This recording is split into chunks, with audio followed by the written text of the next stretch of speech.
UAS-nya 40 ya. Jadi ini udah ada apa namanya?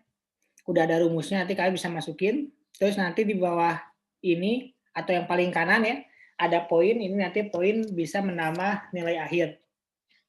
Jadi misalkan ini kita kasih contoh Flatari ya. Misalkan tugasnya apa namanya? Segini nilainya. Kemudian UTS-nya misalkan 70. Kemudian UAS-nya misalkan 60.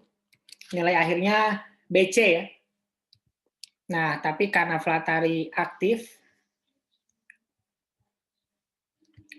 misalkan punya poin di pertemuan 1, 5, pertemuan 2, 5, pertemuan 3, 3 gitu ya. Nanti berubah menjadi AB. Seperti itu ya. Kalian nanti bisa isi sendiri, jadi kalian bisa ngitung sendiri ya. Nanti rumusnya kalau misalkan ada kesalahan bisa konfirmasi ke saya ya. Seperti itu ya. Ini saya hapus dulu takutnya ini lagi ya.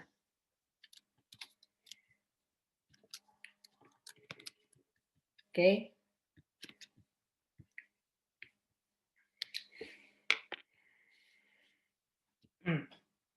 Seperti itu ya. Oh ya, tentang RPS-nya tadi kita anggap udah ya. Karena kan kita 2 SKS jadi lebih singkat sampai jam 11.10 ya. Jam 11.10. Berikutnya informasi ini ya tentang brevet ya. Termasuk waktu yang tepat ya buat kalian brevetnya sekarang, baik itu di Unjani atau di luar Unjani. Karena kalian udah dapat pajak 1 sama pajak 2 gitu. Kalau mau nanti juga boleh ya, terserah. Seperti itu ya. Oke, kita masuk ke materi kita tentang pendahuluan. Ya. Pendahuluan, saya udah share ya materinya. Oh ya, bukunya ya. Bukunya sih ada lumayan banyak ya. Ini yang pertama.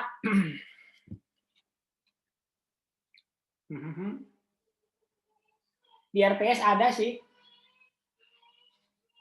Nanti saya fotokan lah ya di Classroom. Ini juga yang kedua.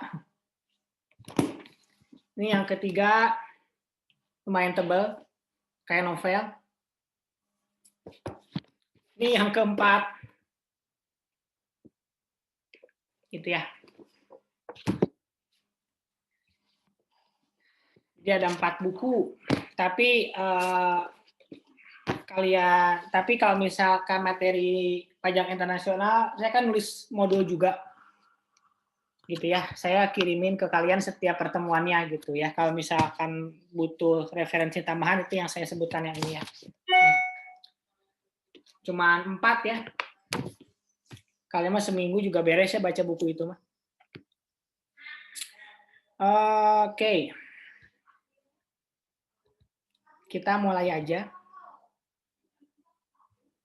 Ngebahas materi kita yang pertama yaitu tentang pendahuluan.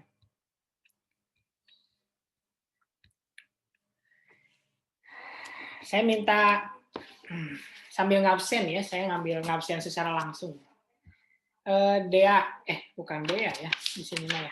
Flatari, silakan dibaca paragraf pertama. Terlihatkah? Terlihat, Pak. Silakan. Bab 1 pendahuluan. Latar belakang investasi internasional dianggap berperan penting dalam memberikan kontribusi perkembangan ekonomi suatu negara, terutama negara berkembang.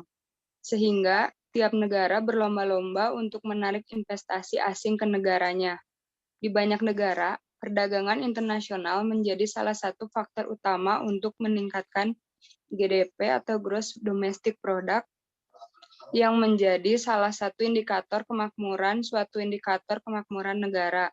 Tidak terkecuali Indonesia yang menginginkan transaksi luar negerinya tinggi agar pendapatan negara bisa meningkat atas transaksi yang terjadi dan ini bisa terlihat dari nilai ekspor dan impor. Oke, sebentar. Nah, ini tentang pajak internasional. Jadi kita mengenal pajak domestik, yaitu pajak 1 gitu ya, pajak 2 itu domestik. Nah, kalau pajak internasional itu pajak yang berhubungan dengan negara-negara lain. Kok bisa ada gitu ya? Ya soalnya kita itu ingin negara kita berkembang. Caranya gimana? Caranya kita harus punya transaksi yang banyak dengan negara orang lain. Makanya kita itu sangat mendorong yang namanya ekspor. Oke. Silahkan tulis nama dan NIM apa pengertian ekspor di kolom komentar ya.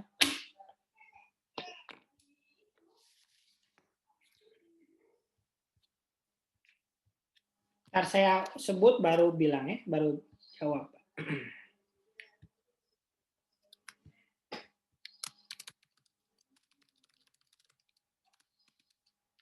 Ada?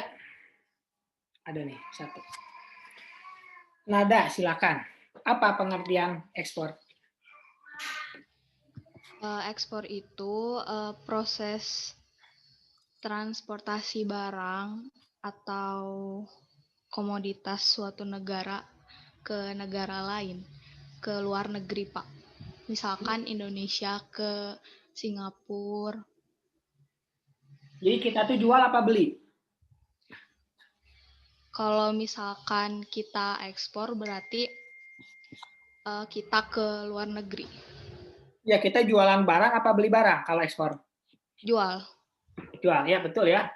Nah, kalau kita itu sangat didorong untuk melakukan ekspor. Kenapa? Karena uang orang luar negeri bisa dibawa ke Indonesia, menjadikan devisa kita tinggi. Jadi uang itu berputar banyak di negara Indonesia.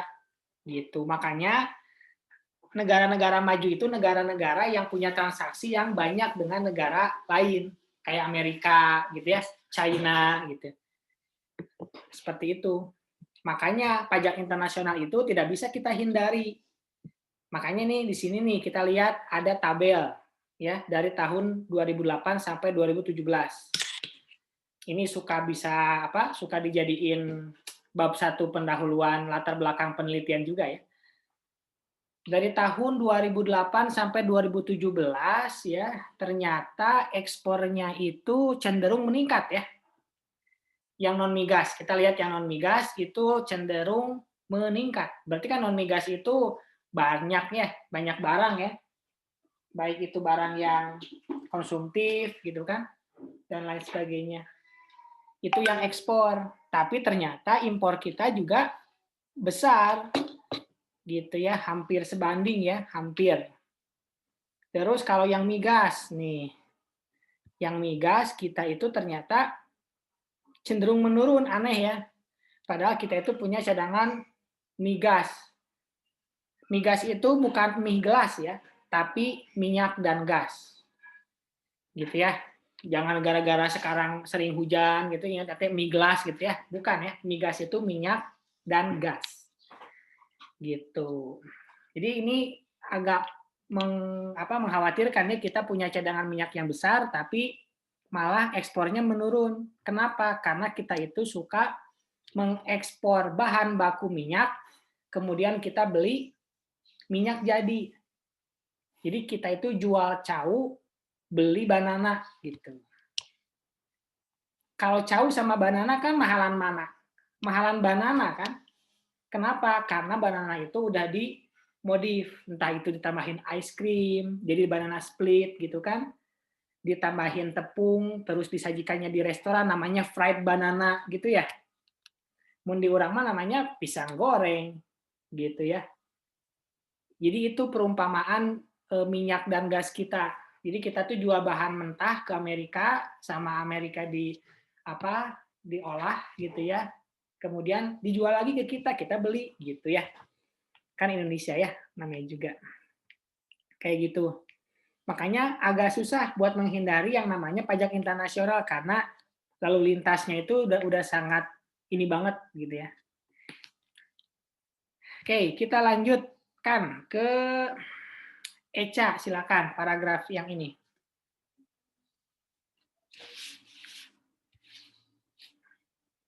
Ada Eca?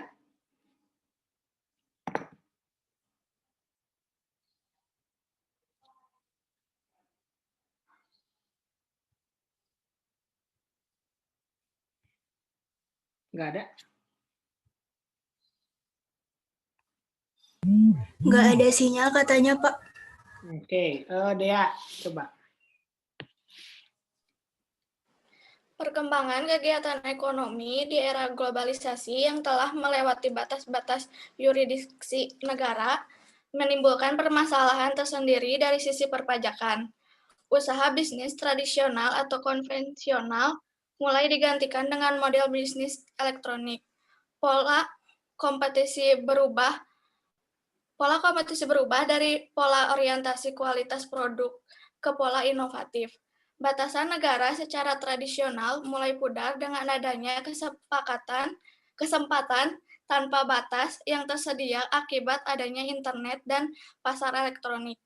Setiap negara mempunyai kedaulatan dalam memajaki baik atas penduduk maupun bukan penduduk yang ada di negaranya. Prinsip tersebut mempengaruhi perlakuan perpajakan terhadap subjek maupun objek pajak luar negeri. Oke, nah apalagi sekarang di era globalisasi yang tidak lagi ngomongin masalah batas gitu ya. Mungkin di antara kalian juga sering beli barang-barang dari luar negeri ya, dari Cina gitu ya, terus dari mana lagi ya, Finlandia, dari Singapura gitu ya, melalui Shopee kan bisa ya. Itu suka lebih murah tapi suka lebih lama ya, datangnya bisa 2 minggu, 3 minggu. Nah, karena terjadi transaksi yang berpolakan elektronik gitu ya, yang tanpa mengenal batas waktu dan tempat, makanya udah nggak ada lagi kemungkinan untuk tidak menghindari pajak internasional. Masalahnya, yang berhak memajaki itu adalah negara masing-masing. Orang Indonesia dipajakinya sama negara mana? Negara Indonesia. Nggak mungkin negara Timur Leste memajaki warga negara Indonesia. Gitu. Sama halnya negara Timur Leste hanya berhak memajaki warga negara Timor Leste, Raul Lemos misalkan. Boleh dipajaki sama Indonesia gitu. Karena Raul Lemos orang Timor Leste gitu. Ya kan? Tapi masalahnya gimana nih kalau ada transaksi gitu ya antara Indonesia sama Timor Leste? Siapa yang berhak memajaki? Misalkan Raul Lemos nyanyi di Jakarta. Raul Lemos itu penyanyi bukan sih? Bukan ya kayaknya. Ya anggaplah dia nyanyi gitu ya. Kan belajar dari istrinya misalkan. Nyanyi di Indonesia. Siapa yang berhak memajaki coba? Indonesia atau Timor Leste? Kata Indonesia, ya Indonesia lah. Kan kami yang memberikan uang si Raul Lemos. Kata Timor Leste, oh nggak bisa. Ini kan warga negara saya. Berarti saya yang harus memajaki. Gitu kan ya? Nah itu, bingung kan? Nah, kita lanjutkan dulu. Ke Sofi Mardiah, silakan. Konsekuensi atas kondisi ini adalah ranah pemajakan yang menjadi perhatian bagi negara-negara yang terkait dengan sumber penghasilan maupun dengan negara domisili dari wajib pajak. Wajib pajak dalam negeri bisa jadi telah dipotong pajak atas penghasilan yang berasal dari luar negeri di negara sumber penghasilan. Persoalan timbul ketika penghasilan luar negeri yang telah dikenai pajak di luar negeri dikenakan lagi pajak di Indonesia. Hal ini menimbulkan pengenaan pajak berganda atas objek penghasilan yang sama.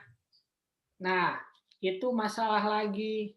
Kalau kondisinya kayak tadi, masa kata Raul Lemos saya dipajaki di dua negara, di Indonesia dipajakin, di negara Timor Leste dipajakin. Siapa yang dirugikan?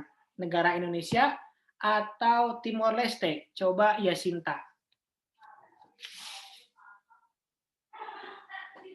Siapa yang dirugikan atas transaksi itu? Yasinta.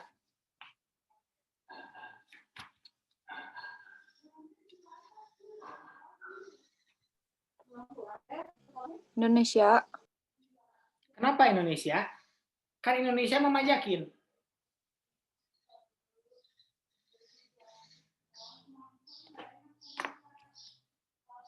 Coba Dea Aviana. Siapa yang dirugikan? Timor Leste atau Indonesia?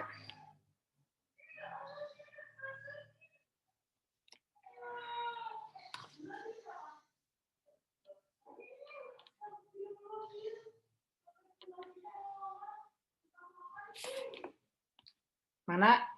Dea? Nggak ada? Ada Pak, suaranya kedengeran nggak? Kedengeran? Jawabannya yang belum kedengeran? Apa jawabannya? Indonesia apa Timor Leste? Kenapa? Halo? Ya, Timor Leste apa Indonesia, Dea?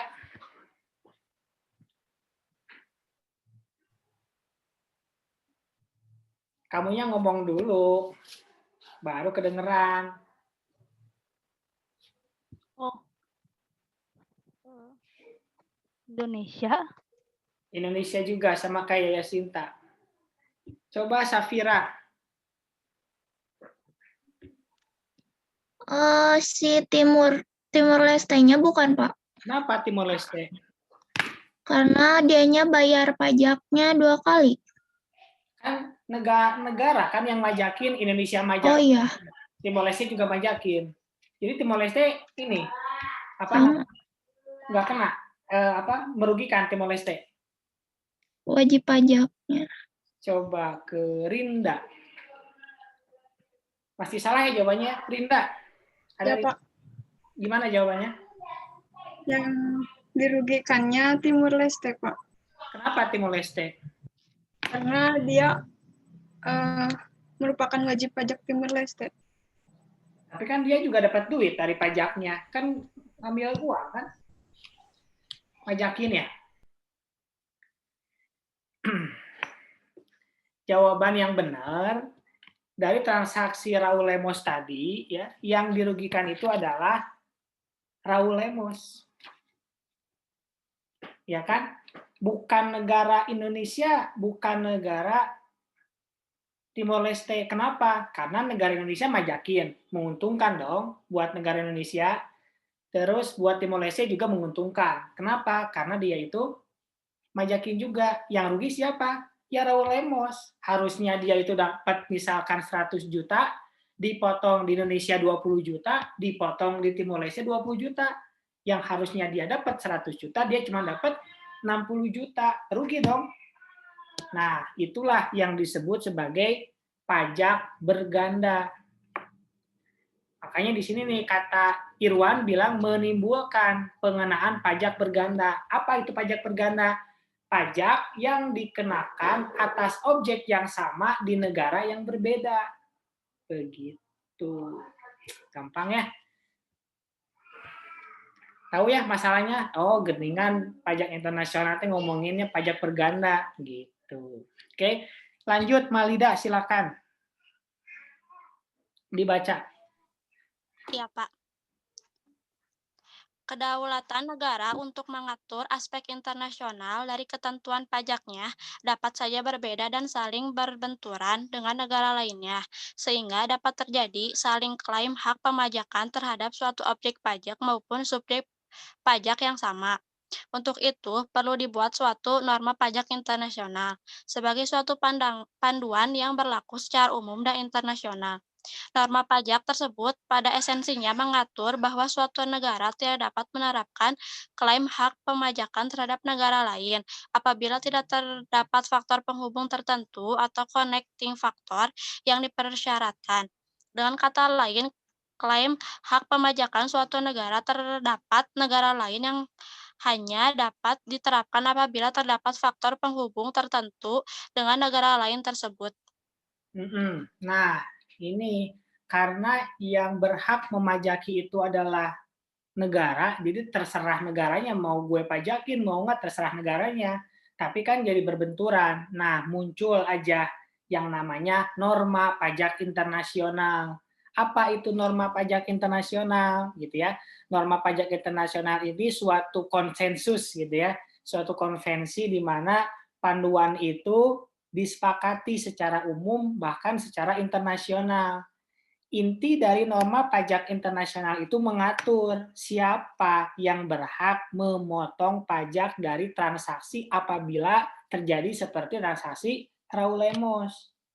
Gitu. Jadi Indonesia sama Timor Leste ngobrol gitu ya. Siapa nih yang harus memajaki, Indonesia apa Timor Leste gitu. Nah, pada saat ingin memajaki harus ada yang namanya connecting factor. Apa itu connecting factor? Nanti kita akan jelaskan lebih lanjut di paragraf berikutnya. Jadi siapa yang mau memajaki ada dasarnya, gitu. Ya, silakan, Putri Raihan, udah ya tadi ya? Putri Raihan belum? Silakan dibaca.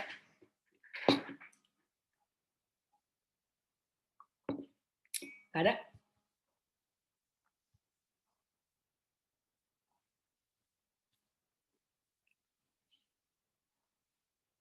Nggak ada ya? Lanjut ke Natasha, coba Natasha dulu. Pada umumnya, dua faktor penghubung yang dituangkan dalam ketentuan pajak dari suatu negara ketika membatur aspek internasional dari ketentuan pajaknya, yaitu sebagai berikut. Yang pertama, personal connecting factor. Faktor penghubung ini mengaitkan hak pemajakan suatu negara berdasarkan status subjek pajaknya terhubung dengan negara tersebut untuk subjek pajak orang pribadi. Keterhubungan tersebut ditentukan berdasarkan kriteria tempat tinggal atau keberadaan. Sementara itu untuk subjek pajak dan keterhubungan didasarkan atas kriteria tempat didirikan atau tempat kedudukan oleh karena penekanannya adalah keterhubungan antara negara dan subjek pajaknya. Konsep ini juga disebut dengan konsep residen atau personal attachment. Ya, ini yang pertama tentang wajib pajak itu berada di mana, subjek pajaknya itu siapa, kan orang pribadi nih. Kalau orang pribadi berarti ngomonginnya harus dari tempat tinggal. Jadi kalau misalkan Raul Lemos tinggalnya di mana dia? Raul Lemos itu kan tinggalnya di Timor Leste. Berarti yang berhak memajaki adalah negara Timor Leste dengan dasar personal connecting factor. Seperti itu ya. Atau istilah lainnya adalah resident atau personal attachment. Bukan resident evil ya, tapi konsep residence. Maksudnya resident itu dia berada di mana, dialah yang berhak memajaki negaranya. Jadi kalau misalkan saya kan orang Indonesia, berarti ketika saya berada di Mesir misalkan, terus punya penghasilan di Mesir, ya tetap yang majakinya adalah negara Indonesia. Begitu. Kalau untuk badan juga sama, tempat di mana dia didirikan atau didudukan, atau ini tempat didirikan atau tempat kedudukan. Seperti itu. Itu kalau kita ngomongin personal factor. Nah, sekarang kita lihat yang objective connecting factor-nya. Coba Melin.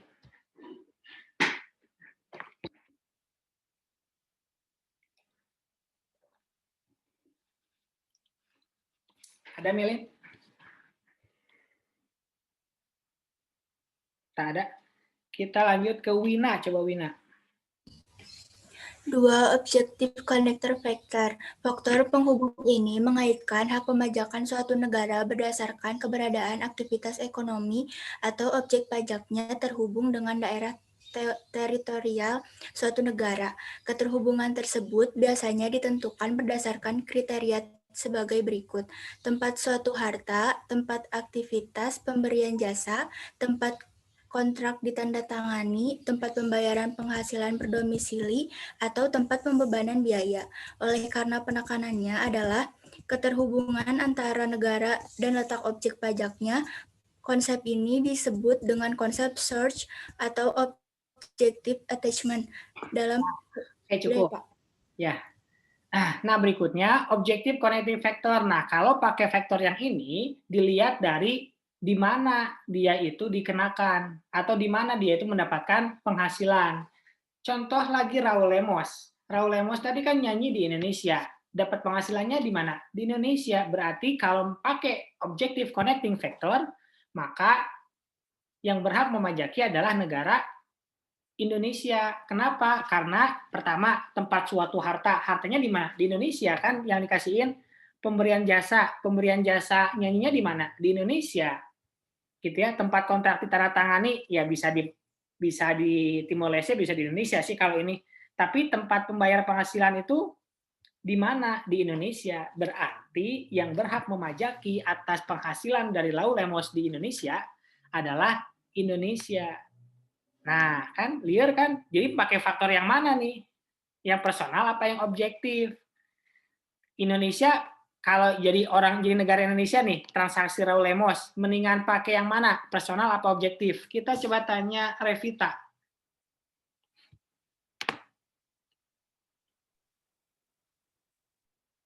Revita ada Revita?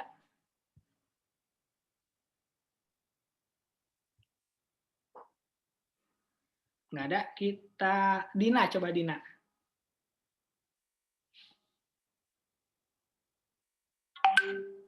Itu Revita ada Pak, cuman kayaknya ngomong tapi nggak kedengeran. Oh iya, dia unmute nggak sih? Oh ya, nggak kedengeran Revita, tidak nggak apa-apa. Coba ke Dina deh, Dina. Ya, Pak. Yang mana? Kalau kamu jadi negara Indonesia atas transaksi Raul Lemos, mau yang personal apa yang objektif? Objektif. Kenapa objektif?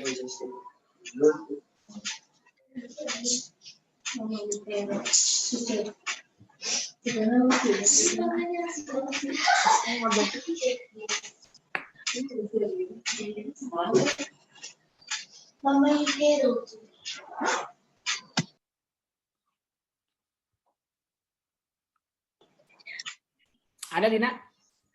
Ya, Pak. Ya, kenapa yang objektif? Karena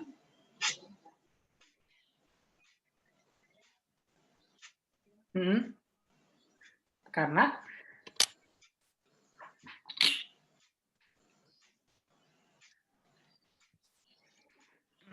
coba Tia, kenapa harus objektif Indonesia pilih?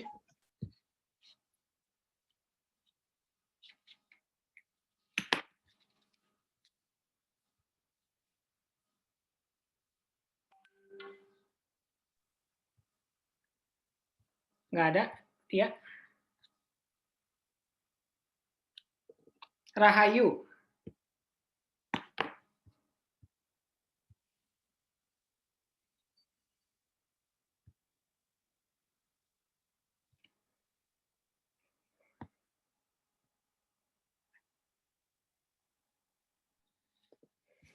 Rahayu dengan?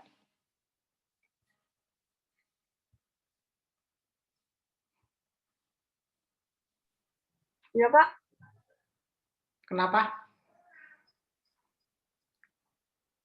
Pilih yang objektif. Boleh yang personal nggak, Pak? Jawaban yang benarnya objektif. Pertanyaan selanjutnya kenapa?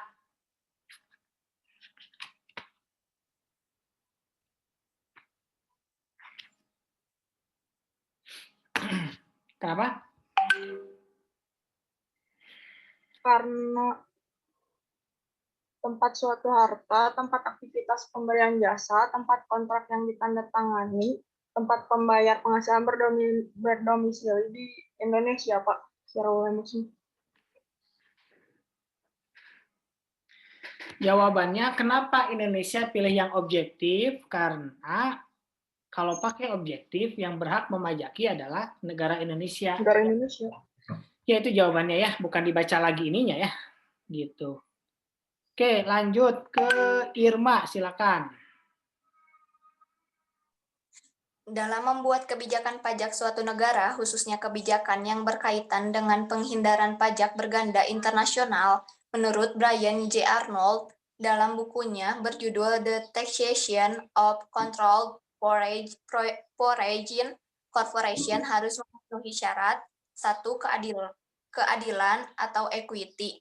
Prinsip keadilan dan pemerataan atau equity merupakan prinsip pemungutan pajak yang mengedepankan keadilan berdasarkan keadaan atau kondisi wajib pajak. di mana adil bukan berarti sama besar jumlah membayar pajak untuk semua wajib pajak, tetapi sesuai dengan kemampuan wajib pajak sehingga berkeadilan pula pada distribusi penerimaan negara yang akan diberikan kembali kepada rakyatnya. Oke. Nah, ini ketika mau melakukan persetujuan ya, agar tidak terjadi penghindaran pajak berganda, maka harus memenuhi syarat-syarat berikut ini. Yang pertama, adil. Maksudnya adil itu tidak ada yang dirugikan ya. Kan adil itu artinya menempatkan sesuatu pada tempatnya ya. Bukan sama rata ya. Gitu. Jadi kalau ada istri muda sama istri tua jangan sama ya biayanya gitu. Kecuali kalau pelakor biasanya lebih besar dapatnya. Gitu. Meskipun pelakor itu penyanyi terkenal misalkan gitu. Tapi kan kita nggak tahu apakah dia benar pelakor, apa dia itu pebinor ya. Lanjut ke Kamelia, silakan. Menurut kedengeran, Pak? Iya, silakan dikeraskan sedikit lagi suaranya. Menurut Adam Smith, equality mengandung arti bahwa keadaan yang sama atau orang yang berada dalam keadaan yang sama harus dikenakan pajak yang sama. Equality atau kesamaan dalam sistem perpajakan lazimnya disebut non-discrimination, sehingga orang asing dan warga negara Indonesia yang berada dalam keadaan yang sama akan diperlakukan sama dan dikenakan pajak yang sama besar. Tekanan pajak di antara subjek pajak masing-masing hendaklah dilakukan seimbang dengan kemampuannya, yaitu seimbang dengan penghasilan yang dinikmatinya di bawah perlindungan negara. Silakan dilanjut.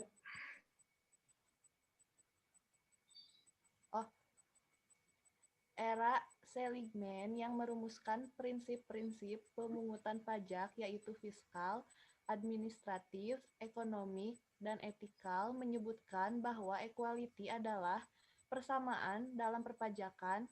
Keadilan bukan merupakan keadilan mutlak, melainkan suatu keadilan sebanding yang relatif. Jadi sebanding atau menit. ya, sebanding yang relatif. Jadi keadilan perpajakan digambarkan dengan kesamaan, yaitu perlakuan yang sama terhadap para pembayar pajak. Keadilan atau ekuitas dalam sistem pajak meliputi dua aspek, yaitu horizontal dan vertikal.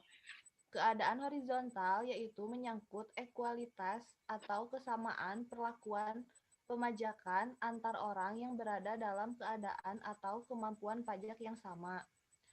Yang kedua, keadilan vertikal yaitu menuju kepada perbedaan pemajakan antar orang yang berada dalam keadaan yang berbeda, kemampuan membayarnya atau ability to pay.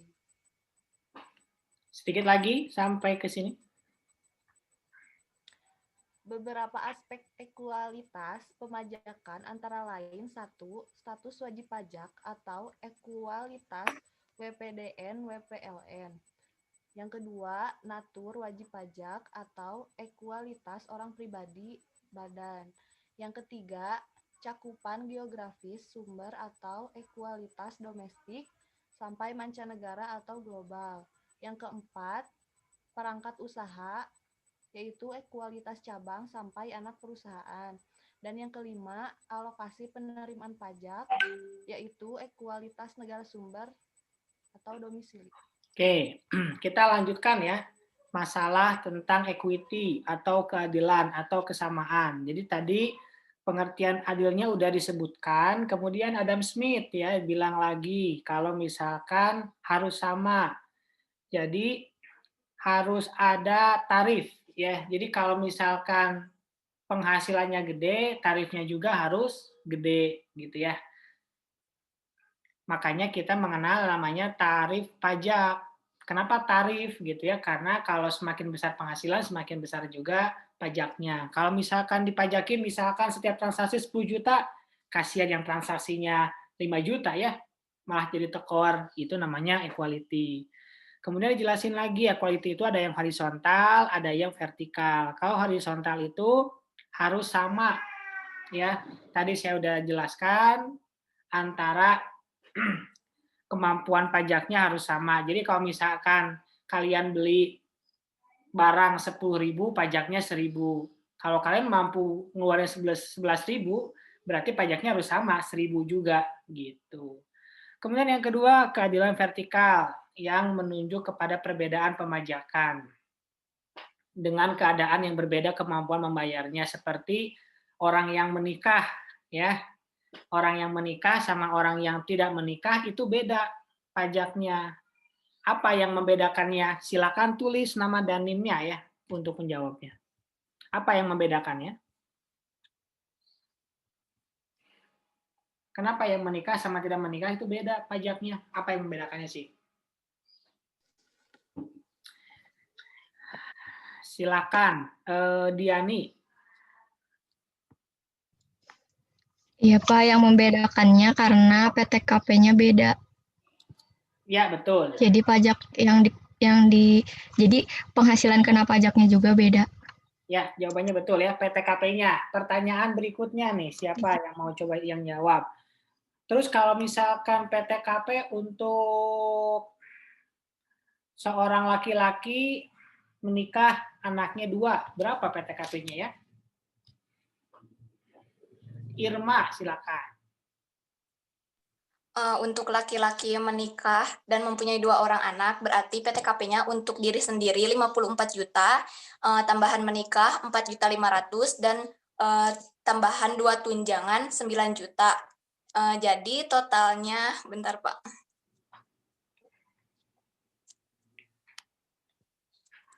65.500.000. 65 apa 62? Coba hitung lagi.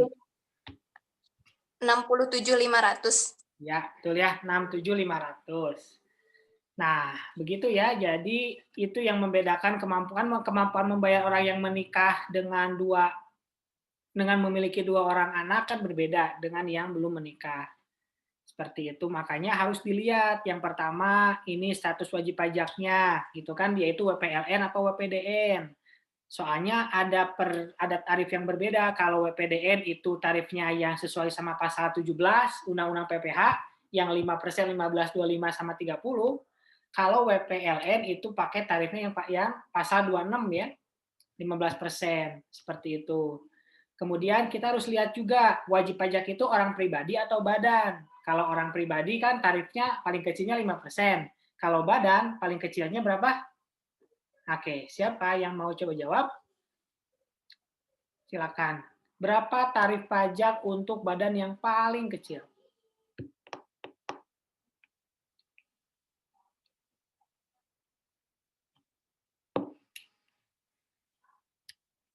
Berapa tarif pajak untuk wajib pajak badan yang paling kecil?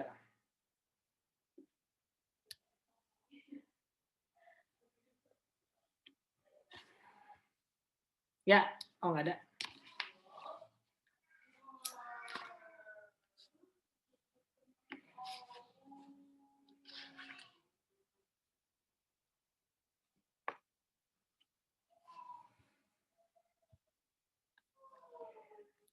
Ya, loading ya. Loading internetnya, loading juga kepalanya ya. Yang benar 0, nih Adinda, saya berburuk sangka nih. Boleh deh coba berapa? 0,01%. Berapa Adinda? 0,01. 0,01. Salah. Coba Wina, berapa? 0,5% bukan Pak? Ya, betul. 0,5% ya. Ini untuk pajak UMKM yang peredaran brutonya di bawah 4,8 miliar setahun. 0,5%. Gitu ya. Kalau di atas 4,85%, kemungkinan tarifnya adalah 12,5% sama 25%. Ya. Saya emang nganggap kalian udah ngerti pajak ya, kan udah pajak 1, pajak 2 ya. Saya mau berbaik sangka aja gitu. Oke. Jadi itu ya, harus dilihat kita itu orangnya orang pribadi apa badan. Terus juga geografisnya, kita di mana nih? Di Indo apa di luar Indo gitu ya. terus perangkat usahanya dan penerimaan alokasi penerimaan pajaknya. Apakah negara sumber atau negara domisili. Gitu. Oke. Lanjut ya, ini harusnya yang kedua ya, bukan yang ke satu lagi ya. Dinda, silakan. Netralitas atau neutrality dalam sistem pajak, netralitas dimaksudkan sebagai suatu pola kebijakan pemajakan atau tax policy yang tidak mencampuri atau mempengaruhi maupun mengarahkan pemilihan wajib pajak untuk apakah melakukan kegiatan ekonomi atau investasi di dalam atau di luar negeri. Netralitas perpajakan internasional dapat terjadi apabila pola kebijakan pemajakan tidak mempengaruhi pilihan seseorang untuk bertempat tinggal atau melakukan investasi di dalam negeri atau luar negeri. Sama halnya dengan keadilan. Dalam praktek, terdapat beberapa keadaan yang bersifat kurang netral atau neutrality. Lanjut. Richard Eldenberg dalam International Taxation Paul menyebutkan ada 3 unsur dalam netralitas, yaitu yang pertama netralitas modal, capital export neutrality, yang kedua netralitas impor modal atau capital import neutrality, yang ketiga netralitas nasional atau national neutrality. Lanjut, Pak. Nggak usah. Nah, sekarang kita lihat netral. Netral itu bukan berarti tidak memihak ya. Netral itu artinya memihak kepada sesuatu yang benar. Itu namanya netral. Jadi netral itu memihak kepada yang benar, itu netral ya. Jadi kalau misalkan ada suatu masalah, terus kalian tidak memihak kepada siapapun, yang benar nggak memihak, yang salah nggak memihak, itu bukan netral namanya. Itu namanya memihak ya, memihak kepada kesalahan. Gitu. Kalau netral itu memihak kepada kebenaran. Gitu ya. Nah, kalau yang namanya netral itu harus yang sifatnya ke atas lagi ya, yaitu keadilan. Jadi kalau misalkan ada penghasilan ini harus dipajaki di sini. Misalkan kalau ada artis nyanyi di Indonesia, berarti yang mepajakinya siapa?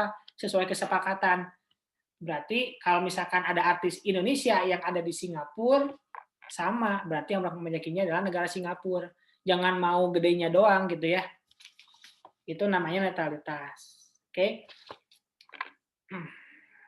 Jadi netralitas ini kita bisa formulasikan dengan adanya norma tadi ya, norma pajak internasional yang disepakati bersama. Itulah yang disebut sebagai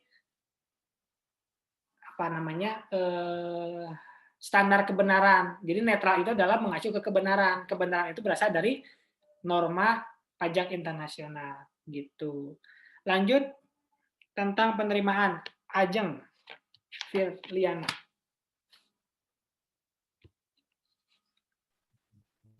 Ada Ajeng? Ya, silakan. Pak. Ya. Penerimaan atau revenue, setiap kebijakan perpajakan baik pada aspek domestik maupun internasional, tujuan yang paling dominan adalah mengumpulkan penerimaan atau dana untuk memenuhi pengeluaran pemerintah.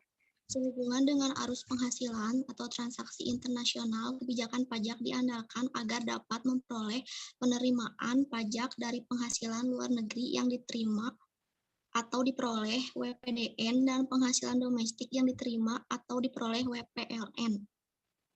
Ya, ini penerimaan. Jadi kalian pernah tahu kan ya, Indonesia itu hampir 80% penerimaannya berasal dari pajak. Gitu ya. Paling besarnya dari pajak, makanya kita tuh sangat gencar sekali untuk memotong pajak. Pajak yang mana? Semua pajak. Pajak yang ada di Indo maupun yang di luar Indonesia. Gitu. Makanya fokus utama pajak internasional itu pengen mendapatkan pajak sebanyak-banyaknya. Gitu. Makanya karena ada penerimaan inilah banyak yang ngotot-ngototan. Siapa yang harus memajaki? Kayak di Indonesia itu kan berhak memajaki warganya. Tapi kalau ada orang luar negeri datang ke Indonesia, gimana caranya biar orang luar negeri itu bisa dipajakin? Jawabannya adalah dengan cara jadikan dia sebagai WPLN, potong PPh pasal 26. Begitu caranya. Ya. Orang Indonesia di luar negeri juga sama. dipajakin, entah bagaimana caranya terserah mereka ya, gitu. Lanjut yang B, Nada, silakan.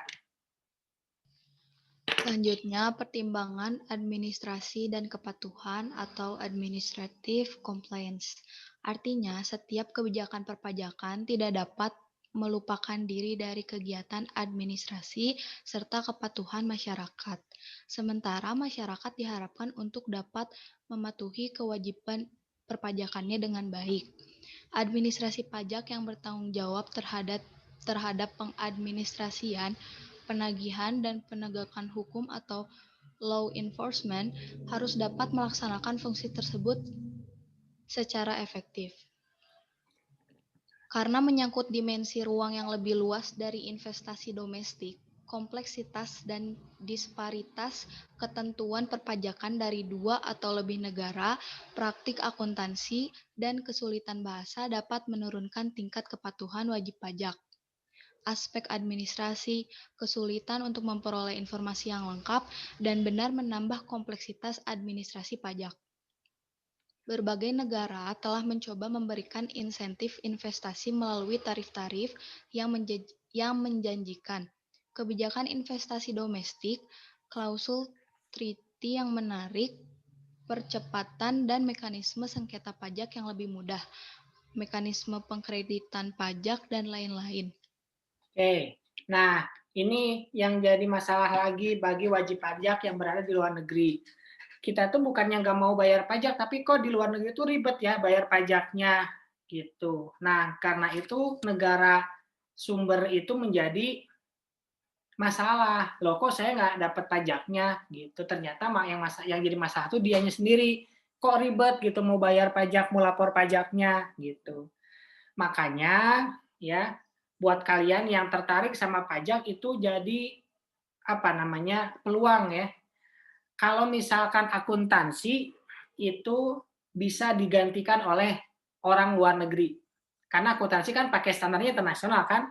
Kita kenal yang namanya IFRS, ya kan?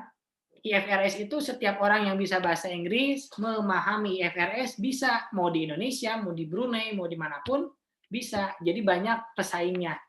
Tapi kalau pajak itu yang memahami hanya orang Indonesia saja. Kan nggak ada peraturan perpajakan pakai bahasa Arab ya, atau pakai bahasa Inggris.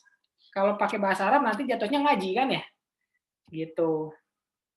Makanya orang Indonesia itu harusnya lebih paham dengan hukum pajaknya sendiri. Makanya buat kalian yang tertarik sama pajak itu peluang, karena pajak itu hanya bisa dilakukan oleh orang Indonesia saja, beda sama orang akuntansi atau audit, bisa sama orang luar gitu. Ya, itu peluangnya. Oke, sekarang kita lanjutkan ke pengertian hukum pajak internasional. Lilis. Pengertian hukum pajak internasional. Dalam buku International Tax Primer Arnold dan McLintyre menyatakan bahwa istilah pajak internasional merupakan suatu sebutan yang kurang cocok atau salah kaprah. Yang benar dan dapat diterima adalah istilah hukum atau ketentuan pajak internasional yang merujuk pada aspek internasional dari ketentuan perpajakan suatu negara atau termasuk Indonesia. Sebagaimana ditemukan dalam Perjanjian Penghindaran Pajak Berganda P3B, di dalamnya berisi hukum-hukum menyangkut pajak yang isinya terdiri dari pasal-pasal hukum, sehingga istilah yang tepat adalah hukum pajak internasional. Lanjut.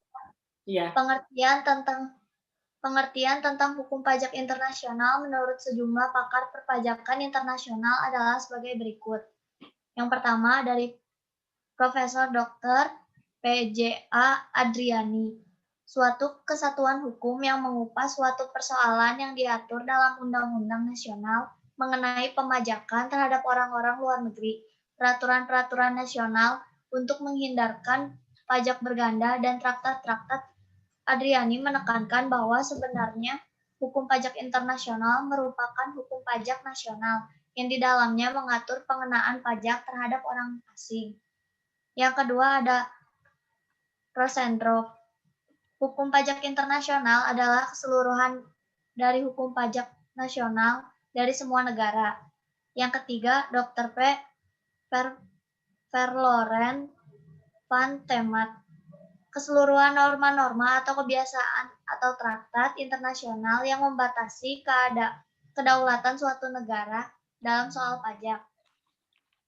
Yang keempat, Profesor Dr. Rohmat Sumitro, SH. Hukum pajak nasional yang terdiri atas kaidah, baik berupa kaidah-kaidah nasional maupun kaidah yang berasal dari traktat antar negara, dan dari prinsip atau kebiasaan yang telah diterima baik oleh negara-negara di dunia untuk mengatur soal-soal perpajakan dan dalam mana dapat ditunjukkan adanya unsur-unsur asing, baik mengenai subjek maupun objeknya. Yang kelima, Profesor Mr. Haji Hosta. Keseluruhan peraturan hukum yang membatasi wewenang suatu negara untuk memungut pajak dari hal-hal internasional. Yang keenam, ada Profesor Dr. Otmar Buller. Dalam arti sempit, hukum pajak internasional adalah kaidah-kaidah norma hukum perselisihan yang didasarkan pada hukum antar bangsa atau hukum internasional, sedangkan hukum pajak internasional dalam arti luas adalah kaidah-kaidah hukum antar bangsa ini ditambah peraturan nasional yang mempunyai objek hukum perselisihan, khususnya dalam bidang perpajakan. Yang ketujuh ada dari Teicher, hukum pajak internasional dalam arti luas termasuk hal-hal sebagai berikut. A. Pajak internasional dan nasional. B. Hukum yang mengatur perjanjian pajak untuk mencegah pajak ganda dan lain-lain perjanjian nasional. C. Bagian hukum antar bangsa. Yang A. Peraturan hukum yang mengandung soal-soal pajak dalam hukum internasional atau antar bangsa yang diakui secara umum. Yang B. Keputusan Pengadilan Internasional Den Haag yang memuat soal-soal perpajakan. C. Apa yang telah berkembang sebagai hukum pajak pada masyarakat internasional tertentu seperti supranationales Sturek. Oke, lanjutkan oleh Rama, silakan. Untuk poin 8, OECD yaitu perpajakan internasional yang mengacu pada ketentuan perjanjian yang menghilangkan pajak berganda internasional. Dalam arti yang lebih luas, termasuk undang-undang domestik yang mencakup pendapatan luar negeri penduduk atau worldwide income, dan pendapatan domestik non-resident. Pada praktiknya, pada internasional akan berbicara mengenai bagaimana pemajakan atas penghasilan orang asing atau perusahaan badan asing yang diterimanya dari Indonesia, dan bagaimana pemajakan atas penghasilan atau perusahaan badan Indonesia atas penghasilan yang diterima di luar negeri, berdasarkan undang-undang domestik dan undang-undang negara lain, serta perjanjian perpajakan atau tax treaty atau timbul tahun 2019. Hukum pajak internasional dibagi menjadi tiga. Yang pertama yaitu hukum pajak nasional yang mengatur hukum pajak luar negeri, yaitu National External Law. Itu merupakan bagian dari hukum pajak nasional yang memuat ketentuan-ketentuan mengenai pajak yang mempunyai daya kerja sampai di luar batas-batas negara, karena terdapat unsur-unsur asing, baik mengenai objeknya maupun mengenai subjeknya. Subjek ada di luar negeri. Yang untuk poin kedua yaitu hukum pajak luar negeri atau Foreign Tax Law, yaitu keseluruhan perundang-undangan dan peraturan pajak dari negara-negara yang ada di seluruh dunia. Untuk poin ketiga yaitu hukum pajak internasional atau International Tax Law. Sumber hukum pajak internasional yang poin A ialah hukum pajak nasional atau unilateral, yaitu hukum pajak nasional yang mengandung unsur asing antara lain pasal 2 UU PPH, pasal 3 UU PPH, pasal 5 Pasal 5 ayat 2 UU PPH, Pasal 18 UU PPH, Pasal 24 UU PPH, Pasal 26 UU PPH, Pasal 32A UU PPH. Dan yang B adalah traktat-traktat yang ini perjanjian antara dua negara atau lebih, bisa bersifat bilateral atau multilateral dan konveksi dengan tujuan untuk menghindari pajak berganda, untuk mengatur perlakuan fiskal terhadap orang-orang asing, untuk mengatur soal pemecahan laba badan usaha tetap, untuk memberikan bantuan dalam pengadaan atau pemungutan pajak serta usaha untuk memberantas penyelundupan pajak, dan untuk menetapkan tarif-tarif bea cukai. Poin C, putusan hakim nasional maupun internasional tentang pajak-pajak internasional. Oke, makasih. Nah, sekarang kita mulai mengerucut lagi nih.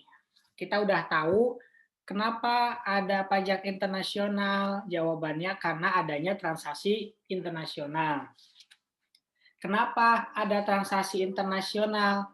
Karena perdagangan yang sudah melebihi batas atau yang tidak mengenal batas. Kemudian siapa yang berhak memajaki? Jawabannya dua-duanya berhak memajaki, baik itu negara sumber penghasilan itu berasal atau negara domisili, tempat di mana wajib pajak itu berada. Nah, kemudian muncul yang namanya norma pajak internasional yang disepakati oleh negara-negara secara umum maupun internasional. Berikutnya, kita mengenal namanya hukum pajak internasional. Dijelasin sebenarnya bahwa pajak internasional itu istilah yang tidak tepat. Kenapa? Karena di dalam pajak internasional itu isinya itu hanya ketentuan-ketentuan atau hukum-hukum yang mengatur siapa yang berhak memajaki apa. Gitu. Tapi kenapa saya masih menggunakan pajak internasional? Karena kalau kita ngomongnya hukum pajak internasional berarti yang harus menangani siapa? Advokat ya.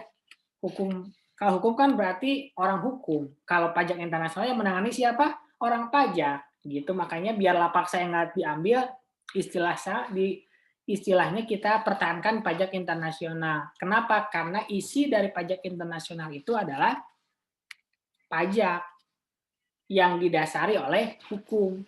Seperti itu. Nah, ini ada pengertian-pengertiannya tentang pajak internasional. Intinya sama ya, mengatur tentang siapa yang berhak memajaki atas transaksi atau penghasilan tertentu seperti itu.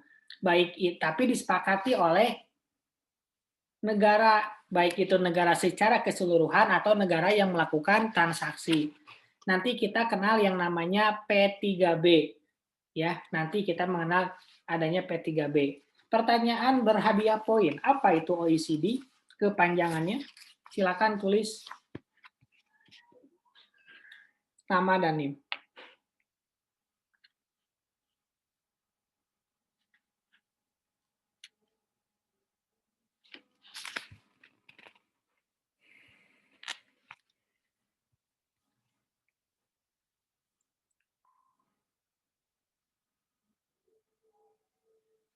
Nanda, apa OECD? OECD itu organisasi ekonomi internasional, Bapak. Kepanjangannya OECD apa? Kan OECD itu ini singkatan ya. Kepanjangannya apa?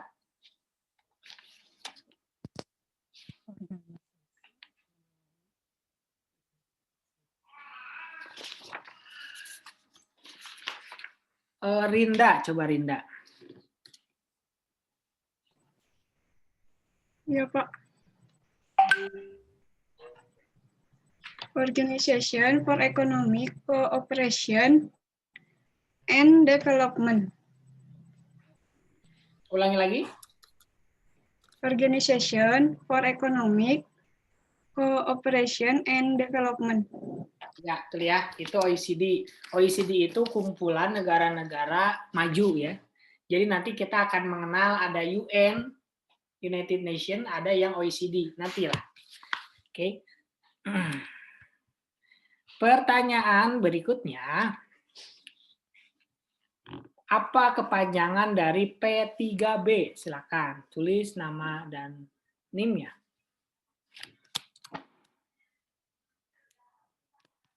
Revita, silakan. P3B, Persetujuan Penghindaran Pajak Berganda. Ya, betul. Nah, kita lanjutkan. Jadi pajak internasional itu tadi sekali lagi ya, menyangkut siapa yang berhak memajaki. Apakah negara kita atau negara sumber. Kemudian hukum pajak internasional dibagi 3. Ada yang khusus mengatur luar negeri, ada yang mengatur dalam negeri, ada yang mengatur dalam dan luar negeri. Seperti itu. Seperti itu ya. Gampang ya. Oke, kita lanjut dulu ke dimensi pajak internasional. Diani. Ya, Pak. Dimensi pajak internasional. Gunadi dalam bukunya berjudul Pajak Internasional menyebutkan pajak internasional pada dasarnya berdasarkan pada ketentuan pemajakan domestik yang berlaku terhadap wajib pajak dalam negeri yang memperoleh penghasilan dari luar negeri dan terhadap wajib pajak luar negeri yang memperoleh penghasilan dari Indonesia. Selain pada ketentuan pajak luar negeri yang memperoleh penghasilan di Indonesia, selain pada ketentuan domestik, pajak internasional juga berdasarkan pada perjanjian perpajakan dan praktik perpajakan global. Dengan kata lain, pajak internasional akan berbicara mengenai bagaimana pemajakan atas penghasilan orang asing atau perusahaan atau badan asing yang diterima dari Indonesia, dan bagaimana pemajakan atas penghasilan orang atau perusahaan badan Indonesia atas penghasilan yang diterima dari luar negeri dengan berdasarkan undang-undang domestik dan undang-undang negara lain serta perjanjian perpajakan atau tax treaty. Lanjut, Pak. Lanjut. Secara umum, ketentuan pajak internasional suatu negara meliputi 2 dimensi, yaitu pertama, pemajakan terhadap wajib pajak dalam negeri atau WPDN atas penghasilan di luar negeri yang merujuk pada pemajakan atas penghasilan luar negeri atau transaksi keluar batas atau outward, karena melibatkan eksportasi modal ke mancanegara, dan kedua, pemajakan terhadap wajib pajak luar negeri atau WPLN atas penghasilan dalam negeri atau domestik yang merujuk pada pemajakan atas penghasilan domestik atau transaksi ke dalam batas negara atau inward, karena melibatkan importasi modal dari mancanegara. Dalam aplikasinya, pemajakan penghasilan luar negeri dilakukan oleh negara domisili atau resident country, sedangkan pemajakan domestik dilakukan oleh negara sumber atau source country. Jadi, dimensi pajak internasional sebenarnya cukup luas, meliputi aturan pajak internasional yang sudah ada dalam Undang-Undang Pajak Indonesia, aturan perpajakan yang ada di Undang-Undang Pajak negara lain yang bersinggungan, serta persetujuan penghindaran pajak atau tax treaty yang telah dibuat Indonesia dengan negara lain. Oke, dimensi pajak internasional. Apa aja yang diatur di dalam pajak internasional? Yang diatur di dalam pajak internasional, sekali lagi, hanya itu-itu aja. Siapa yang berhak memajaki dari apa yang dipajaki. Ya, itu aja sih intinya. Jadi, pajak internasional itu mengatur tentang siapa yang berhak memajaki atas suatu penghasilan tertentu. Lanjut ke Gracie Aprilda. D. Maksud dan tujuan ketentuan pajak internasional. Ketentuan pajak internasional suatu negara pada umumnya disusun untuk mencapai sekurang-kurangnya 4 tujuan. Yang pertama, memperoleh bagian penerimaan dari transaksi lintas perbatasan secara adil. Pengumpulan penerimaan negara merupakan tujuan utama semua sistem perpajakan di setiap negara, termasuk penerimaan pajak dari penghasilan transaksi lintas perbatasan. Yang kedua, meningkatkan keadilan atau fairness dalam perpajakan. Keadilan dalam sistem perpajakan dapat dicapai dengan membebankan pajak dalam jumlah yang sama terhadap para wajib pajak dengan jumlah penghasilan yang sama. membuat sedemikian rupa sehingga beban tersebut sepadan atau commensurate dengan kemampuan bayarnya. Yang ketiga, memperkuat daya saing domestik. Suatu grup perusahaan yang saling terkait prinsip keadilan menghendaki pembebanan pajak sejumlah yang sama seandainya suatu perusahaan tunggal melakukan aktivitas sebanding. Yang keempat, netralitas ekspor modal atau capital export neutrality dan netralitas impor modal atau capital import neutrality. Terhadap WPDN yang menjalankan usaha atau kegiatan di mancanegara, keadilan perpajakan menghendaki agar penghasilan domestik dan luar negeri, baik diperoleh langsung maupun tidak langsung, harus dikenakan pajak. Kontribusi pengembangan standar dan ketentuan pajak yang proporsional, pengenaan pajak sesuai dengan standar dimaksud, dan kerjasama pengenaan dan penagihan pajak terhadap WPDN dengan mancanegara dapat meningkatkan keadilan perpajakan internasional. Oke, maksud dan tujuan dari pajak internasional ini udah jelas ya dijelasin. Intinya kita itu tidak mau boleh rebut-rebutan pajak, tapi ingat jangan sampai mematikan negara lain untuk menghilangkan potensi pajaknya. Biar apa? Adil, kemudian semuanya bisa dapat pajaknya, kemudian berikutnya orang-orang yang ada di dalam negerinya itu bisa bersaing secara domestik maupun secara internasional. Gitu ya, jangan sampai karena nggak mau ada orang masuk ke Indonesia, pajaknya digedein banget gitu ya. Kan itu merugikan investor, merugikan kita. Lanjut. Vivi, silakan.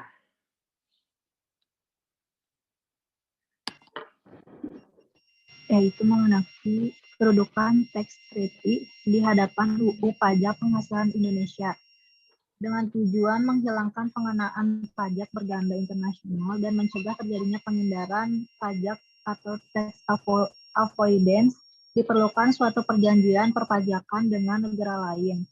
UU PPH telah memberikan mandat kepada pemerintah untuk melakukan perjanjian dengan negara lain. Dalam penjelasan pasal 32A UU PPH yang mengatur hal ini dijelaskan bahwa perjanjian berlaku sebagai perangkat hukum yang berlaku khusus atau lex specialis. Dengan demikian, ketentuan dalam UU PPH tidak berlaku jika di dalam perjanjian perpajakan P3B diatur lain. Oke, cukup. Pertanyaan berhadiah poin. Nomor berapa Undang-Undang PPH? Silakan tulis. Di namanya ya, namanya dulu sama NIM-nya. Undang PPH undang-undang nomor berapa? Wina, silakan. UU nomor 36 tahun 2008 bukan Pak? Ya, betul. Jadi pada saat kita akan memotong pajak, dasarnya adalah Undang-Undang PPH. Undang-Undang PPH itu nomor berapa? Nomor 36 tahun 2008. Nah, sekarang ada yang namanya Tax Treaty atau P3B. Gimana kalau misalkan Tax Treaty ini gitu ya, bertabrakan dengan Undang-Undang PPH? Yang menang siapa? Yang menang adalah Tax Treaty. Karena Tax Treaty itu lex specialis, sedangkan Undang-Undang PPH itu lex generalis. Sehingga lex specialis menjadi yang paling utama. Jadi kalau ada pertentangan antara Tax Treaty dengan Undang-Undang PPH, yang menang adalah Tax Treaty. Lanjut, asas pemajakan, ISMI.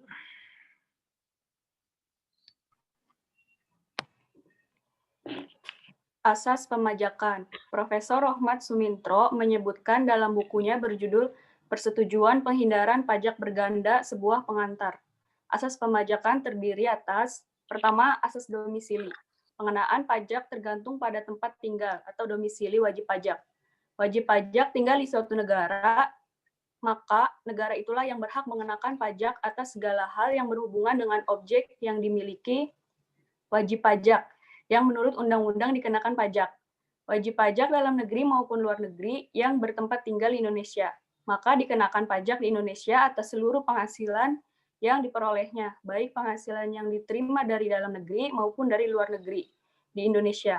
Subjek pajak dikenakan pajak di negara tempat subjek pajak tersebut berdomisili. Contoh, poin A, Solomon merupakan warga negara Australia yang bertempat tinggal tetap atau berdomisili di Italia. Apabila Solomon memiliki penghasilan, maka yang negara yang berhak memajaki adalah negara Italia, karena Solomon berdomisili di Italia. Poin B, Tuan Burdan sebagai warga negara Indonesia dan tinggal di Indonesia, memiliki penghasilan di Indonesia sebagai owner PT Mulia. Selain itu, Tuan Burdan mendapat penghasilan berupa dividen atas penyertaan saham dari perusahaan di Singapura dan Hong Kong.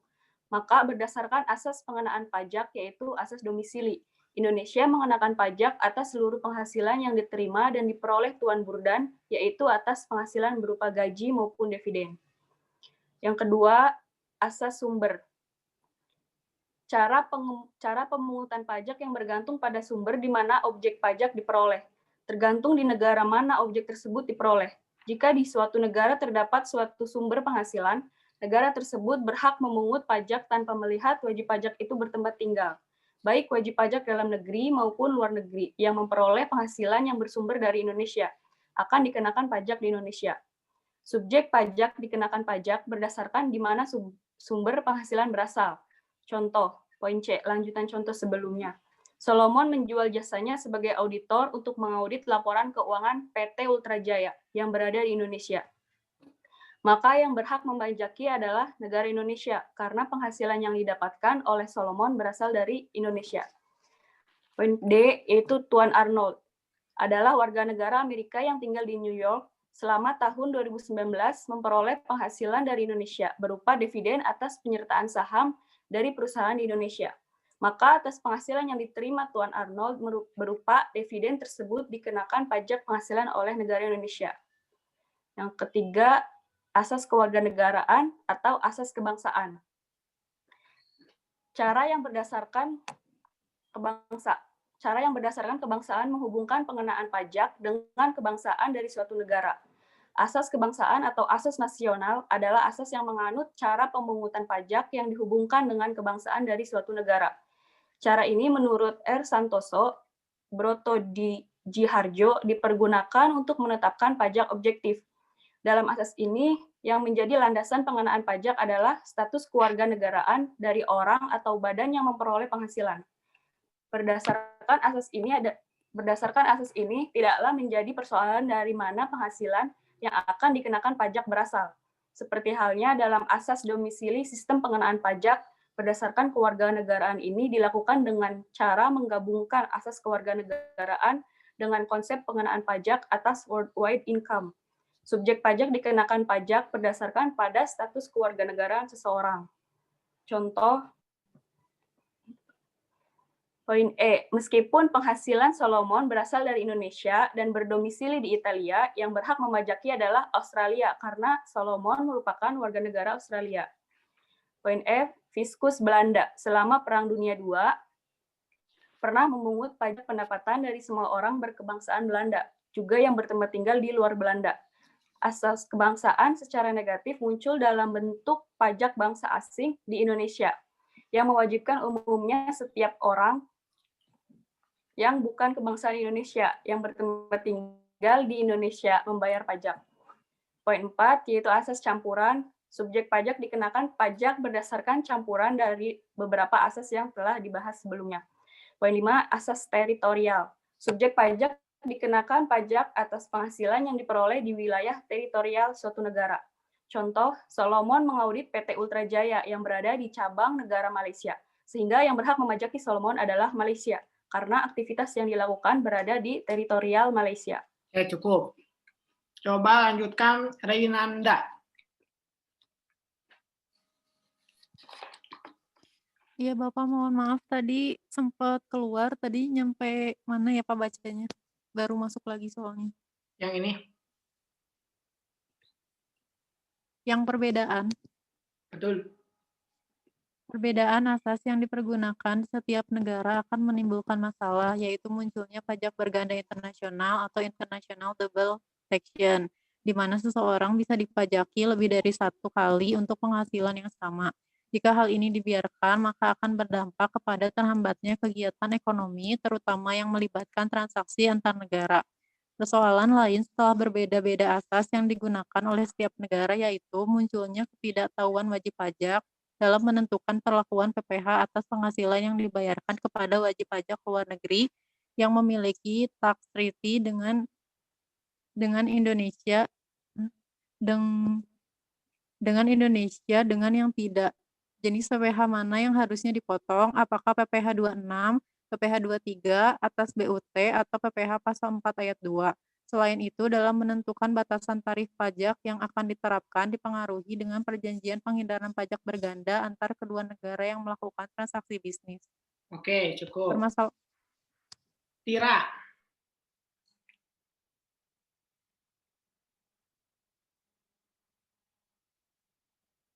Tira ada, Tira? Ada, Pak. Ada, Pak. Silakan. Ada, Pak. Permasalahan ini bisa diselesaikan dengan cara masing-masing negara berusaha menghilangkan atau mengurangi pajak berganda dengan kebijakan secara unilateral dan bilateral. Kebijakan secara unilateral berarti suatu negara dapat mengadopsi metode-metode penghindaran pajak berganda internasional dalam undang-undang domestik negara tersebut. Misalnya, penerapan kredit pajak atau credit method atau metode pengecualian exemption method. Sedangkan kebijakan secara bilateral berarti suatu negara dapat membuat persetujuan dengan negara lain mengenai penghindaran pajak berganda. Persetujuan tersebut pada intinya akan membagi atau membatasi hak pemajakan suatu negara atas suatu penghasilan. Oke, Adinda, coba simpulkan. Kita bahas apa nih hari ini? Membahas tentang yang pertama itu tentang pengertian dari pajak internasional itu sendiri. Nah, pajak internasional itu sendiri itu ada karena adanya transaksi internasional atau penjualan yang melebihi batas. Nah, terus dari situ juga pajak internasional itu bisa disebut sebagai hukum atau ketentuan pajak internasional. Terus tadi ada juga pembahasan tentang pajak berganda. Jadi pajak berganda itu pajak yang dikenakan dari dua negara, kayak gitu. Terus ada juga pembahasan tentang norma pajak norma pajak internasional yang ada hubungannya dengan personal connecting factor dengan objective connecting factor. Nah, selanjutnya tadi ada tentang syarat-syaratnya, kayak ada keadilan atau neutrality. Terus yang selanjutnya lagi tadi ada tentang yang terakhir itu ada yang unilateral, terus bilateral kayak gitu-gitu, Pak. Oke, Eca, udah ada Eca? Ada, Pak. Apa kepanjangan OECD tadi? Benar, Pak. OECD, Organization for Economic Cooperation and Development. Oke. Putri Raihan, udah ada? Udah ada suaranya Putri Raihan?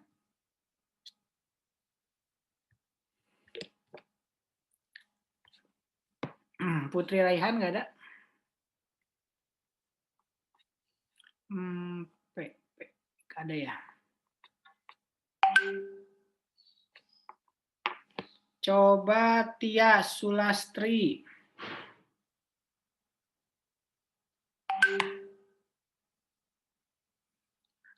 Masih nggak ada?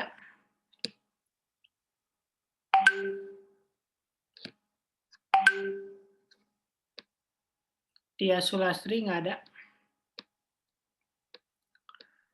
Oke. Sekarang pertanyaan berhadiah poin ya. Transaksinya seperti ini.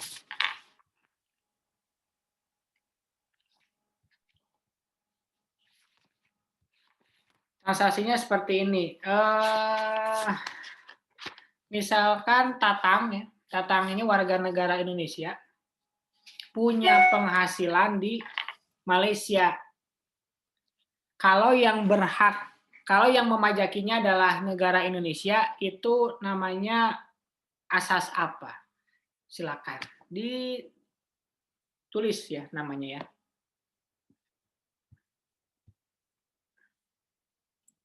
Bapak boleh diulang nggak pertanyaannya? Ada Tatang ini ya. Tatang ini warga negara Indonesia. Dia punya penghasilan di Malaysia. Yang memajakinya itu negara Indonesia. Siapa yang atau asas apa yang dimaksud?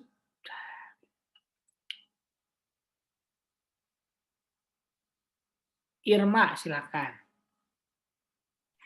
Asas domisili sama asas kewarganegaraan, Pak. Ya, betul ya. Irma.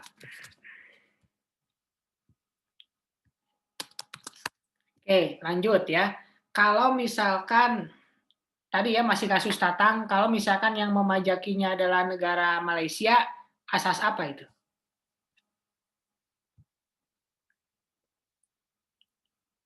Revita. Asas sumber bukan, Pak? Ya, betul. Pertanyaan berikutnya.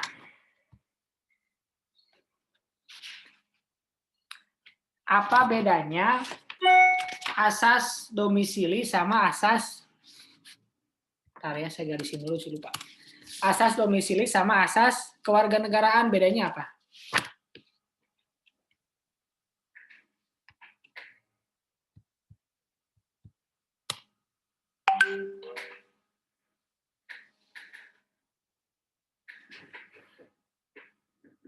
Nada, silakan. Kalau asas domisili, misalkan Nada orang Indonesia, tapi Nada tinggal di Italia, menetap di Italia. Jadi Nada kena pajak di Italia karena Nada domisilinya di Italia karena Nada domisilinya di Italia. Kalau misalkan asas kewarganegaraan atau asas kebangsaan itu kayak misalkan Nada orang Indonesia, tapi Nada tuh misalkan punya penghasilan atau tinggal di Singapura. Nah, Nada tetap kena pajak Indonesia walaupun Nada tinggal di Singapura gitu, Pak. Oke, Nada tinggal di Italinya di bagian kota mana, Nada? Ya, benar ya jawabannya Nada ya. Oke, selanjutnya. Apa yang membuktikan seseorang itu berkewarganegaraan? Apa yang membuktikan seseorang itu berkewarganegaraan negara tertentu? Jadi misalkan Nada orang Indonesia, tapi kewarganegaraannya itu Indonesia bukan. Nah, kalau Indonesia buktinya apa? Diani, silakan. Kartu identitas bukan, Pak? Bukan. Kartu identitas semua juga punya ya. Rama, silakan. NPWP bukan, Pak? Bukan. Reynanda? Paspor, Pak. Betul. Paspor ya. Reynanda. Paspor ya. Jadi kalau paspor itu setiap negaranya kita cuma punya satu ya. Maksimalnya kita cuma punya satu kecuali yang menganut dui kewarganegaraan. Jadi dilihatnya dari paspor. Jadi kalau kita tuh paspornya paspor warna hijau ya. Kalau Amerika paspornya warna merah ya kalau nggak salah ya. Gitu. Oke. Selanjutnya nih. Kalau misalkan asasnya asas campuran. Asas campuran itu yang bisa dicampur tuh yang mana nih? Asas apa sama apa?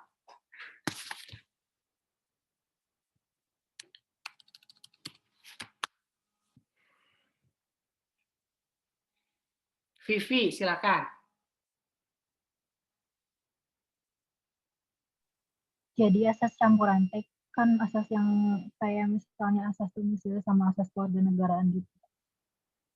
Asas domisili sama kewarganegaraan bisa sama ya? Ya betul ya.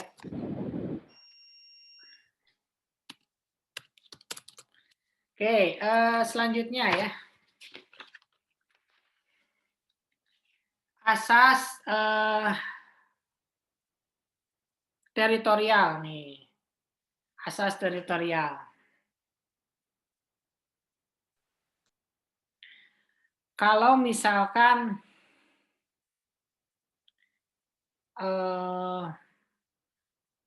orang Indonesia bertransaksi dengan orang Arab, tapi transaksinya di negara Jepang. Kalau pakai asas teritorial, ya, negara mana yang berhak memajaki? Wina, silakan. Jepang, Pak. Kenapa Jepang? Karena terjadi transaksinya di sana. Ya, betul. Oke. Terakhir ya. Terakhir. Oh, enggak terakhir deh. Kita sambil kesimpulan ya. Sambil kesimpulan, sambil nanya. Pertanyaannya, kenapa ada pajak internasional? Silakan. Adinda, silakan. Karena adanya itu Pak penjualan yang melebihi batas dan adanya transaksi yang berhubungan dengan negara lain. Betul ya. Pertanyaan berikutnya, kenapa? Ntar saya garisin dulu. Kenapa bisa ada transaksi internasional?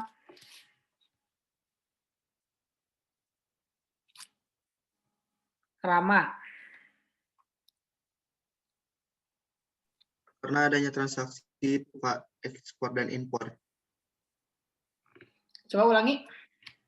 Karena adanya transaksi ekspor dan impor, Pak. Kenapa ada transaksi internasional? Karena ada transaksi ekspor dan impor. Kayaknya belum ya, belum. Wina, coba. Soalnya ada faktor pendorong perdagangan internasional kayak transportasi antar negara, pesawat gitu, Pak. Terus perluasan target pasar.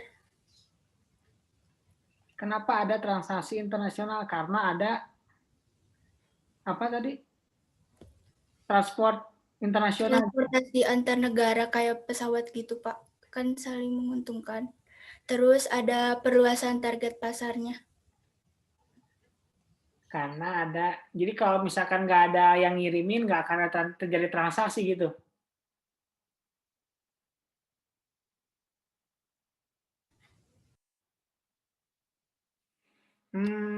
Oke ya, jawabannya benar ya.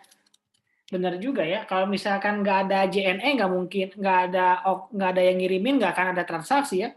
Mau transaksi apa? Benar. Lanjut ya. Kenapa ada pajak internasional? Bentar. Saya harus garisin dulu. Pusing lihatnya. Kenapa ada pajak internasional? Gresi, silakan. Karena ada transaksi internasional, Pak. Ya, betul ya. Semudah itu ya. Kenapa ada pajak internasional? Karena ada transaksi internasional. Oke, terus berikutnya. Apa yang dimaksud dengan adil? Bentar ya. Saya belum garisin. Apa yang dimaksud dengan adil? Adinda, silakan. Adil itu jadi sesuai dengan kemampuannya, Pak. Sesuai dengan kemampuan. Iya. Ya. Pertanyaan berikutnya.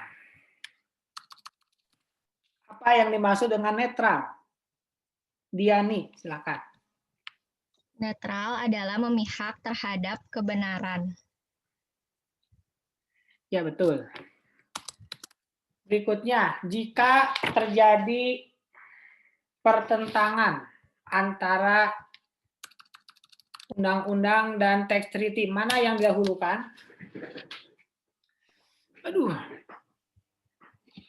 Adinda. Tax treaty, Pak. Tax treaty. Ya, betul ya. Udah ya, capek ya. Udah jam 11.15. Silakan, barangkali ada yang mau ditanyakan tentang materi kita hari ini. Bapak izin bertanya. Ya, silakan. Bapak kan kemarin itu ada kasus yang booming Pak, yang warga negara asing di Bali dideportasi karena katanya kan nggak bayar pajak. Tapi setelah belajar hari ini gitu Pak, kan kalau dari yang personal connecting factor-nya, dia kan warga negara dari Amerika. Terus buat yang objektifnya itu dia juga nggak kerja di Indonesia Pak, jadi kerjanya itu di sana, jadi dia ngasilinnya kan dolar. Jadi berarti kalau dilihat dari pajaknya sebenarnya emang Indonesia itu nggak bisa mungut pajak apa gimana Pak? Orang Amerika itu punya penghasilan dari Indonesia, jadi ke Indonesianya ngapain dia? Jadi ke Indonesianya itu cuma numpang tinggal aja, kayak di Balinya tuh udah 5 tahun, terus dia numpang tinggal aja, kalau penghasilan sama warga negaranya dia tetap di Amerika. Jadi, tadi kamu pertamanya deportasi sih, jadi serem ya. Kalau deportasi itu kan izin tinggal ya, kalau melebihi izin tinggal ya dideportasi gitu. Tapi kalau yang berhak memajaki ya dua-duanya berhak memajaki, Indonesia maupun Amerika, kalau misalkan si bule itu punya penghasilan di Amerika. Tapi penghasilan apa yang bisa dipajaki di Indonesia, penghasilan apa yang bisa dipajaki di negara Amerika, itu ada ketentuannya. Nanti kita akan bisa buka di tax treaty atau P3B antara Indonesia dengan Amerika. Kalau misalkan dividen, siapa yang berhak memajaki, Indonesia atau Amerika? Kalau misalkan ada bunga, kalau misalkan ada peleburan usaha, kalau misalkan ada penghasilan dari artis, siapa yang berhak memajaki, itu udah ada P3B atau persetujuan penghindaran pajak berganda antara negara Indonesia dengan Amerika. Jadi kembali lagi ke tax treaty-nya seperti itu. Gitu. Jadi baik, terima kasih Pak. Indonesia juga berhak memajaki, tapi lihat tax treaty-nya. Kalau Indonesia berhak memajaki, ya Indonesia yang majakin. Kalau Amerika, ya Amerika mau nggak mau. Kan ditandatangani oleh kedua belah pihak. Nanti kita akan bahas di bab berikutnya. Ada lagi kah? Nggak ada? Oke. Kalau nggak ada, jangan lupa daftar hadirnya diisi. Kalau belum, kalau yang udah ya udah nggak apa-apa. Terus tugas dikerjakan ya. Tugasnya dikerjakan. Tenggat waktunya itu nanti minggu depan sebelum kita kelas dimulai. Nggak usah upload, tinggal diisi aja di Google Form selengkap-lengkapnya. Yang ada nilainya juga, tapi nilainya nggak semua ada nilainya ya. Ada beberapa yang ada nilai, ada yang enggak. Oke. Terima kasih semuanya. Semoga tetap sehat selalu. Sukses. Assalamualaikum warahmatullahi wabarakatuh. Waalaikumsalam warahmatullahi wabarakatuh. Terima kasih banyak Terima kasih, Pak. Bapak. Terima kasih, Pak.